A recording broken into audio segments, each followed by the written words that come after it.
They trusted me because I smiled, because I wore a badge that said security, because I didn't look like someone who noticed.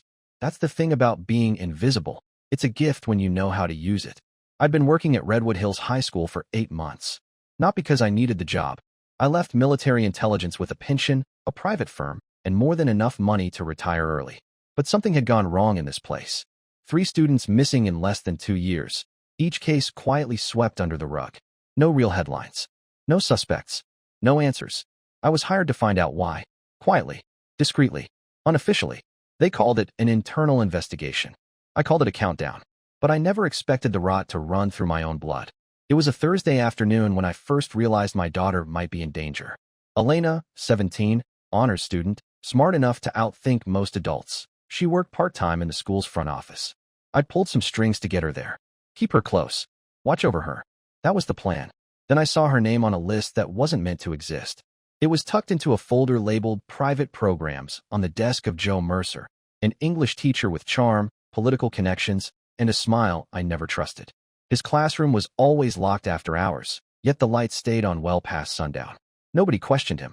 That's the power of a good reputation. He made parents feel safe. He made me feel cold. That list, it had 8 names. All teenage girls. All with similar profiles. Gifted, quiet, loyal. Elena was second from the top. I stood alone in his classroom that night, pretending to change a light bulb while recording everything I saw. And then the door opened. "You work late," Joe said casually. I turned slowly, just keeping things in order. He leaned against the doorframe, eyes sharp despite the smile. "You know, some people say janitors hear too much. I'm not much of a talker." He nodded. "Let's keep it that way." That was the moment I knew. He wasn't just involved. He was orchestrating something. And it was about to escalate. Back home, things weren't any better. Melanie, my wife of 15 years, had started acting different months ago. Late nights. Quick excuses. Always tired, always distant. We'd been through tough times before. Deployments. Reentry. Miscommunication. But this felt different. Calculated. That night, she was already in bed when I walked in. "You're late," she mumbled, eyes closed. "So are you," I replied. She didn't answer. The perfume on her pillow wasn't hers. The phone she clutched wasn't the one I'd bought her. And the messages she'd deleted weren't deleted from my mind. I sat in the living room, in the dark, watching the hallway. Listening. Calculating. If Elena was on that list, it meant someone, maybe more than one, had marked her. My wife worked at the bank where the school did its transfers. She handled accounts for board members, including Mercer. That couldn't be coincidence. And then there was her father, Principal Raymond Holt. Respected, powerful, protective, but lately, too interested in my daughter's extracurricular activities. Too invested in her future. Something was wrong, and I was out of time to wait. The next morning, I intercepted Elena before first period. "We need to talk," I said, pulling her gently aside. "Dad, what's going on? You look. Listen to me carefully. Has anyone at school ever asked you to stay late? Alone?"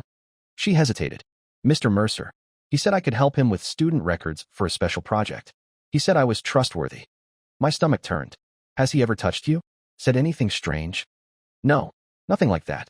He's intense, but not dangerous." "I don't think so." I nodded, masking the fire in my chest. "You're not going tonight.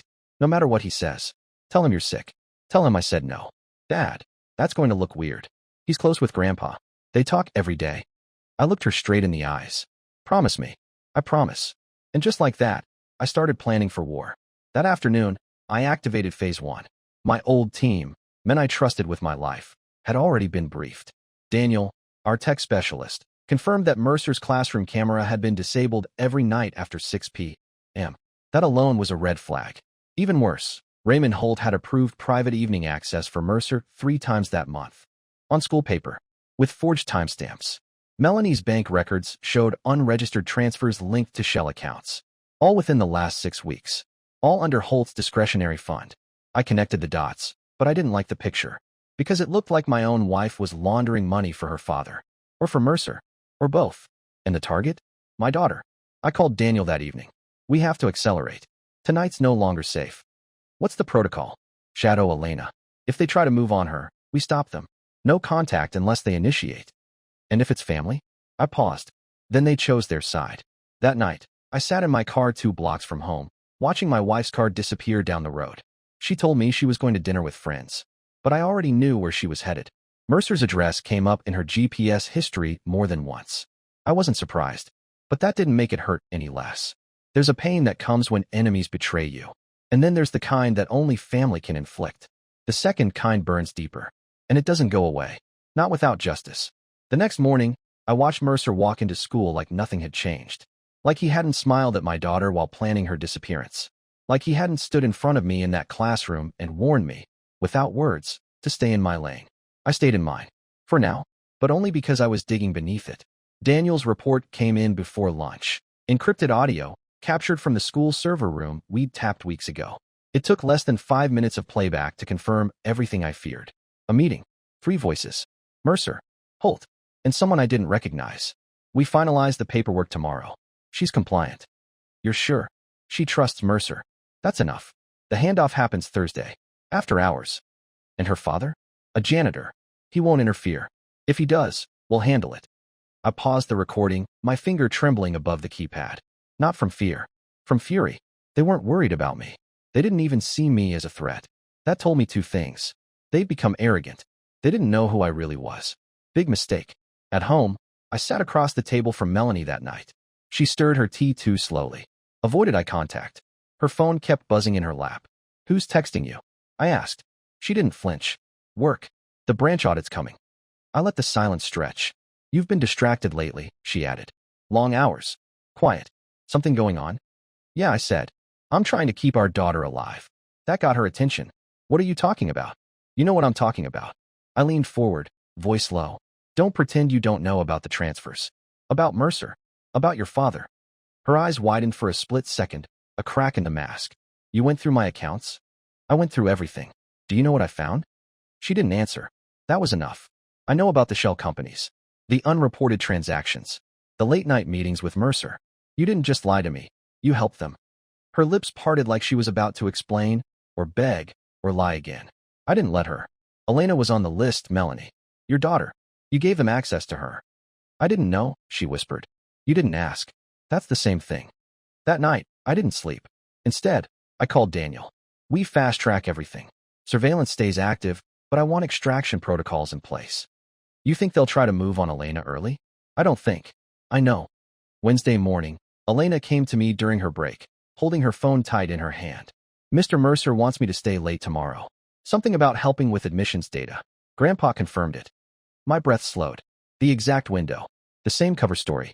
They were following the plan, confident I was too blind or too weak to stop them. I already told him I couldn't, she continued, but he insisted. He said he talked to Mom. You're not going, I said. End of discussion. She frowned. What's going on? I'll explain soon. But for now, I need you to trust me. I always do. It's everyone else I'm starting to question.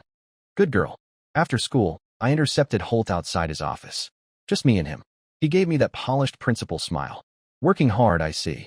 I hear Elena's helping out tomorrow night. His smile faltered just enough. Yes. Mercer said she's been very reliable. Thought she could assist with end-of-year records. Is that what we're calling it? He tilted his head. Ben, I hope you're not reading into things that aren't there. I'm reading exactly what's there. The question is how far you're willing to push this. I'd be careful if I were you, he said quietly now. You've done a good job keeping your position. Let's not ruin that. There it was. The threat. Polished. Polite. Poisoned. Thanks for the advice, I said. We'll see who keeps their position by the end of tomorrow. By sunset, my team was in place. Daniel had rerouted the school's internal surveillance to a local relay. I had full control. Rich, our logistics guy, prepped the safe zone. The old custodial wing, long since shut down, now repurposed into a hardened room only I could access. Every entrance was tagged, every hallway covered. I was no longer investigating. I was preparing for a confrontation. And still, part of me waited for Melanie to come clean. To say something, anything, that might explain why she'd helped them. But when she came home that night, she kissed me like a stranger and said she had dinner plans with clients. And I knew then, whatever part of her still cared was gone. She'd chosen her side. Thursday arrived with a chill in the air. Mercer passed me in the hallway just before the last bell. He stopped, looked me in the eye, and said, "Hope your daughter's ready tonight. It'll be a big opportunity." I smiled. For someone, I've prepared for a lot of operations in my life. Foreign extractions, intelligence leaks, failed negotiations, but nothing compared to this. Because this wasn't about geopolitics or military secrets. This was about my daughter. and the people I once called family were coming for her. By 4 p.m., the school emptied out.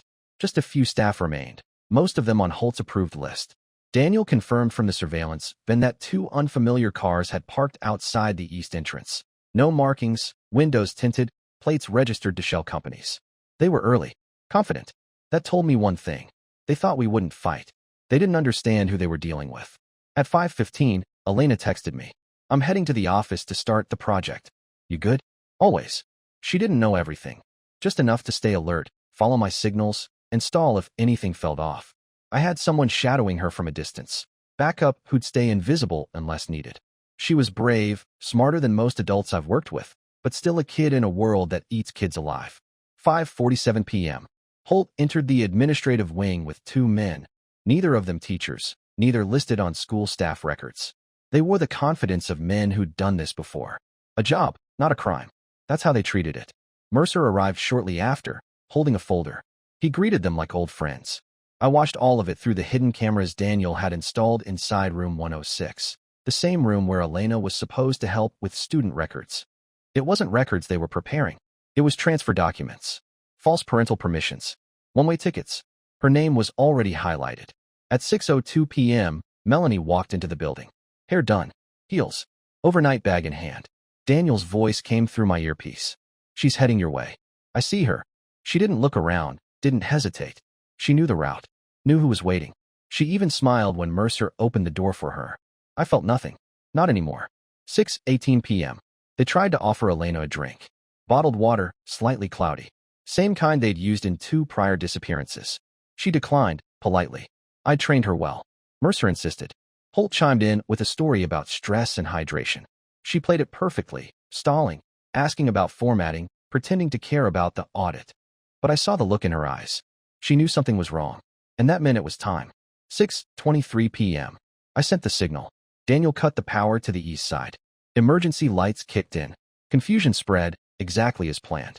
Doors automatically locked on a 5-minute override. No one in, no one out. I moved.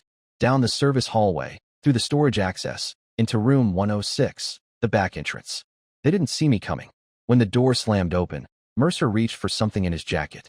I put him on the floor with one hit. Elena screamed, not from fear, but on cue. She dropped, rolled away from the desk, and crawled behind the supply shelves. Holt raised his hands, voice trembling. The 2 hired men froze, unsure whether to run or draw. Easy, I said. Nobody moves. Melanie stood in the corner, eyes wide. Ben, what are you doing? You came here to sell our daughter. Now you're going to watch the deal fall apart. She shook her head, voice shaking. You don't understand. No, you don't. Daniel and Rich arrived seconds later. Tactical, fast, clean. They neutralized the 2 men without breaking stride. One reached for his ankle. Daniel pinned him against the desk. We've got the audio, the documents, the whole setup, Rich said. Everything we need to bury them. Holt dropped into a chair, sweating. You'll never prove anything. You're on 6 different recordings, Daniel replied. 3 devices. For different voices. One big conspiracy. Mercer groaned on the floor, still conscious. We had protection. You don't know who you're dealing with. You had protection, I said. Then you got greedy. You made it personal. Melanie stepped forward, voice small. I didn't know it would go this far. I turned to her, slowly. You helped create the system that made this possible. You transferred the money. You authorized fake expense reports. You lied to me. Every night. I thought I could stop it. I didn't think. You didn't think because you didn't care. Not enough. Elena stood now, quiet, shaking. Mom, you were in on it. Melanie looked at her daughter like she wanted to say something, but no words came out. That silence said enough. 6:38 p.m. Sirens in the distance. Local authorities, notified by Daniel under a false identity, part of the cleanup plan. We'd hand them the evidence, the suspects, the paper trail, but not the truth. Because the truth, the real story, it would never make the news. There would be no headlines about how a janitor stopped a trafficking ring. No interviews with a daughter who survived because her father didn't trust anyone, not even the woman he married. But that was fine. We weren't doing this for headlines. 6:42 p.m. Melanie sat in the back of a patrol car, silent. Mercer and Holt were handcuffed, heads down. The 2 hired men would go quietly. They always do when facing federal charges. Elena stood beside me, breathing slowly, trying to steady her voice. Is it really over? She asked. For them? Yes.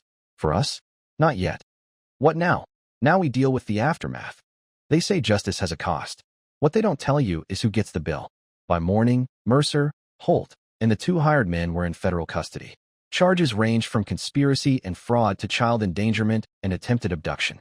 Melanie, on the other hand, was cooperating. That was the term Agent Monroe used, the lead on the federal task force who showed up just after sunrise. Your wife has agreed to assist in the investigation, she told me, standing in what used to be Holt's office. Her testimony could be valuable. I didn't respond. Because cooperation doesn't erase what she did. It doesn't erase what she almost allowed to happen to our daughter. And it doesn't make her innocent. The agent turned to me. Your firm had eyes on this longer than any government agency. That makes you an asset and a liability. Which one is more useful to you right now? That depends. Are you willing to follow our lead from this point on?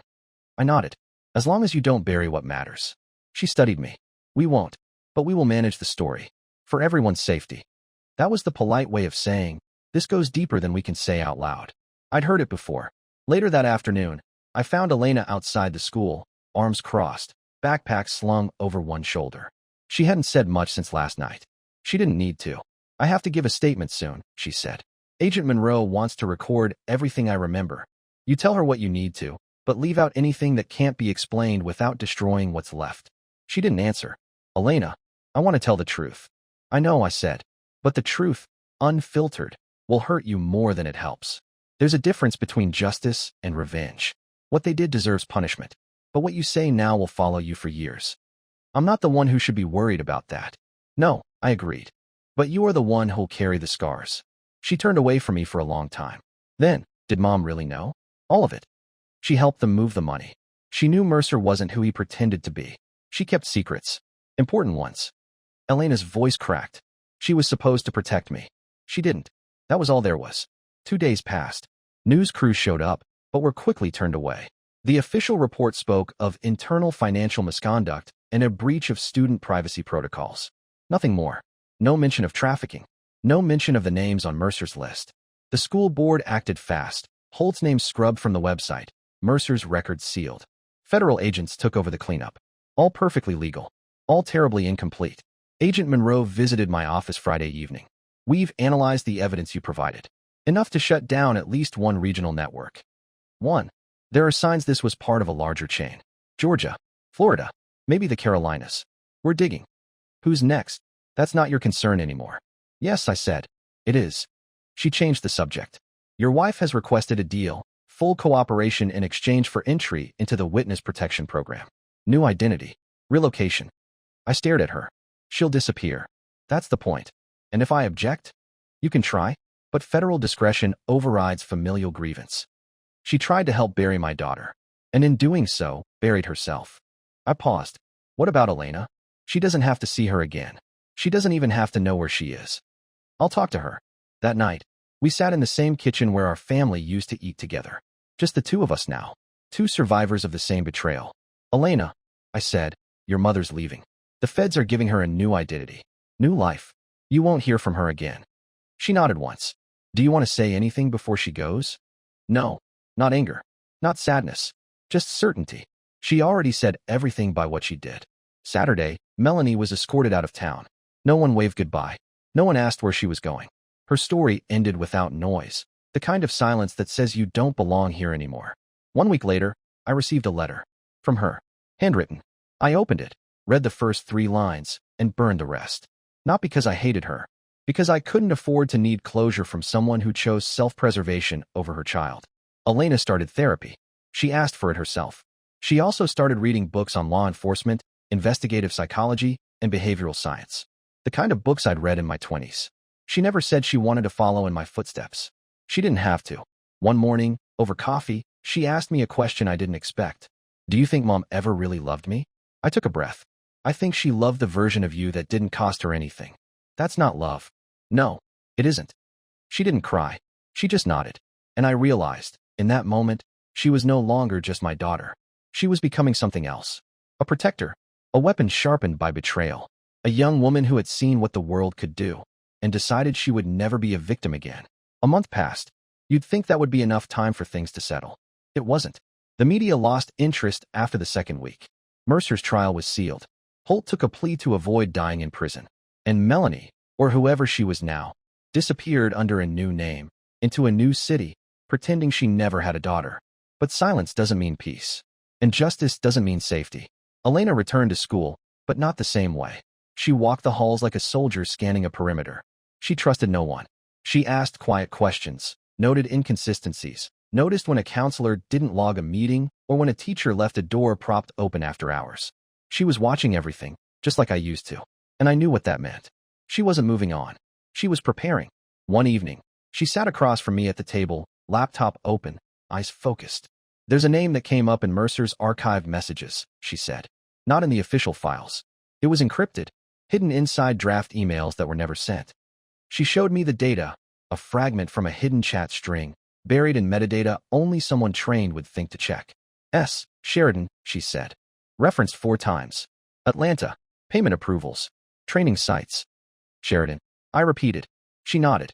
It wasn't a random teacher ring, Dad. They were part of something bigger. Mercer answered to someone. She leaned in, voice calm but cold. I want to help take him down. I didn't answer right away, because I'd spent years trying to protect her from what I did. The hours, the secrets, the cost.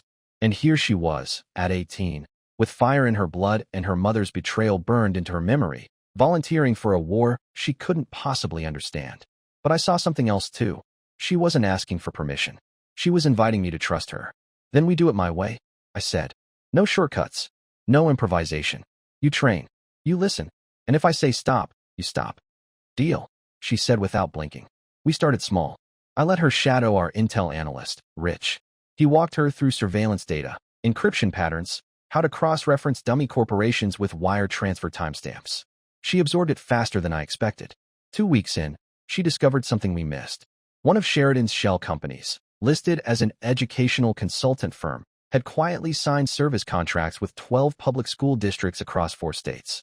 The terms were vague: curriculum advising, staff development, student behavior analytics. But the money didn't lie. The accounts were built like Mercer's. Offshore, layered, quiet, and all recent. They're rebuilding, she said, and faster than we thought. Daniel intercepted a shipment en route to one of their pilot schools in Florida, labeled as lab equipment. But the weight was wrong. Inside, custom surveillance gear. Enough to bug an entire campus. The purpose? Not clear. But the pattern was familiar. Track, observe, select. Just like before. That night, I sat outside the safe house, thinking about what we were becoming. Father and daughter chasing predators, haunted by betrayal, bonded by purpose. This wasn't a story I wanted for her, but it was the one we were in, and she wasn't backing down. Why don't you ever talk about what you did before all this? She asked, sitting beside me. I took a moment. Because the line between justice and damage gets blurry, and the more you tell the story, the more you forget which side you were really on. She nodded like she understood. Maybe she did. I just want to make sure no one else goes through what we did. You can't stop the world from being what it is. No, she said, but I can make it harder for monsters to hide. 3 days later, a name surfaced. James Locke, former administrator from one of the Florida districts now contracted by Sheridan's group. He'd left suddenly 6 weeks ago. No explanation, no press. But we traced him to an apartment outside Atlanta. That was our chance. Daniel, Rich, Elena, and I headed out under cover of a routine background check. Elena posed as a college research intern. She knocked on his door like a polite stranger, notebook in hand, recorder running in her coat pocket.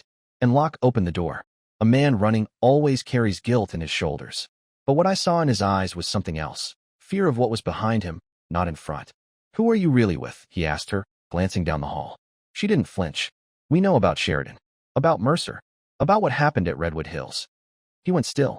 I'm not part of that anymore, he whispered. I walked away. You didn't walk far enough. Inside, Locke gave us what we needed, a name, a location, and a date. Sheridan was planning a conference, 2 weeks out, hosted under the banner of student wellness and security. But behind the scenes, it would serve a different purpose, training. For new recruits, new systems, new access strategies. It was happening at a private venue outside Charleston, South Carolina. Locke gave us floor plans, vendor info, attendee lists, everything he could remember. And when we left, I gave him my number.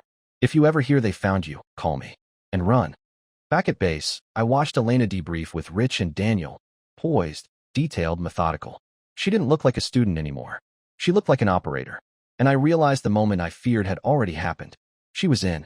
Some missions feel surgical, clean, precise, emotionless. This wasn't one of them. This one felt personal, and it had nothing to do with revenge anymore. It was about disruption, about sending a message to a man who thought he was untouchable and doing it from the inside.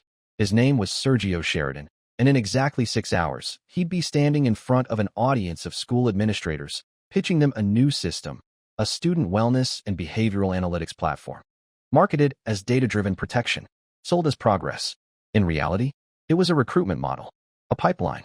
Every district that signed the contract gave Sheridan's people access to student profiles, disciplinary records, family background, and most importantly, vulnerabilities. He wasn't just picking targets anymore. He was building an algorithm to automate it. We couldn't expose him through the courts, not yet. Too many layers of deniability, too many clean hands. So, we went in quiet.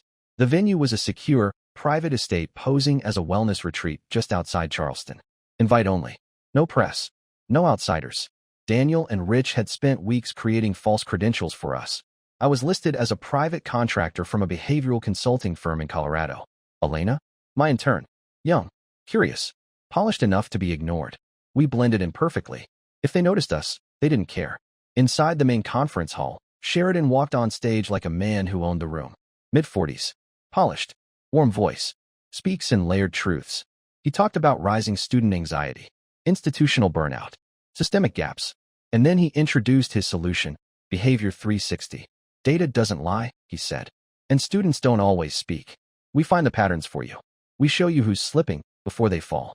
People applauded. Some nodded, already sold. Others leaned forward, curious. Elena whispered beside me. They think they're helping. They're being groomed. She didn't flinch. Over the next 2 hours, we split up. Elena tracked movement between breakout sessions, noting who lingered behind closed doors and who took meetings in unlisted rooms. Her instincts were sharp. She flagged 2 district supervisors who used burner phones and a tech rep who never took notes. Meanwhile, I watched Sheridan. He was careful, didn't speak directly about the true nature of his work.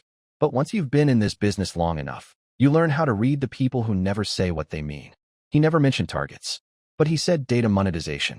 He never said selection, but he mentioned priority markers. We recorded every second. Late afternoon, Elena signaled me from across the courtyard. Calm but focused, the way we practiced. I followed. She brought me to the service wing of the venue. Unmarked hallway. Electronic access only. She'd cloned a staff badge earlier. Basic recon skill, executed clean. Inside, rows of workstations. Password-protected dashboards. One left open, someone careless. We didn't have long. She plugged in a drive. Daniel had built it to auto-scrape files and copy full directory paths in under 4 minutes. I found something, she said. I stepped beside her. On screen, student records. Hundreds, possibly thousands. Pulled from schools that hadn't even signed full contracts yet. Drafted profiles. Risk scores. Background flags. Behavioral tagging based on race, income, trauma history. Not just surveillance. Profiling. Weaponized. I can't believe this is real, she muttered. It's real, I said. That's why we're here. A voice broke the silence behind us. You're not supposed to be in here. We turned. Sheridan stood at the door. He wasn't surprised. He wasn't angry. He looked curious. You two came a long way to pretend, he said. Who sent you? Government? Press? I stepped forward. Concerned parents. He smiled at that. Elena May, he said, eyes shifting to her. You look like your mother. I saw her hand twitch, jaw tighten. Careful, I warned low. She was bright, Sheridan went on. Wasted potential. She wanted a way out. I gave her one. No, Elena said, steady now. You sold her a fantasy and turned her into bait. Everyone chooses their price. She didn't choose mine. He moved toward the terminal, but I stepped in his path. Don't, I said. He raised an eyebrow. You think you're going to stop this? You're one story. I'm a network. Not after today. He smirked, the kind of smirk you see on men who've never been stopped before. You think anyone in that room cares where their data goes? They want results. Safer schools. Fewer lawsuits. The only currency that matters is compliance. And I give it to them. I let him finish. Then I nodded to Elena. She hit enter. The drive activated its secondary function, immediate upload of every collected document to 3 encrypted servers. Redundancy. Distribution. Leak ready. Sheridan looked at the screen. You'll burn schools with this, he said. Careers. Reputations. Then maybe they'll think twice next time. Outside, we walked away calmly. No alarms. No chase. He couldn't afford a scene. Not yet. Not here. But we'd struck deep. He knew it. And that was enough for now. That night, Elena sat with me on the hood of the car, staring at the dark stretch of highway. You think he'll disappear? She asked. For a while? Then he'll rebrand. Come back smarter. She nodded. Then we stay ahead of him.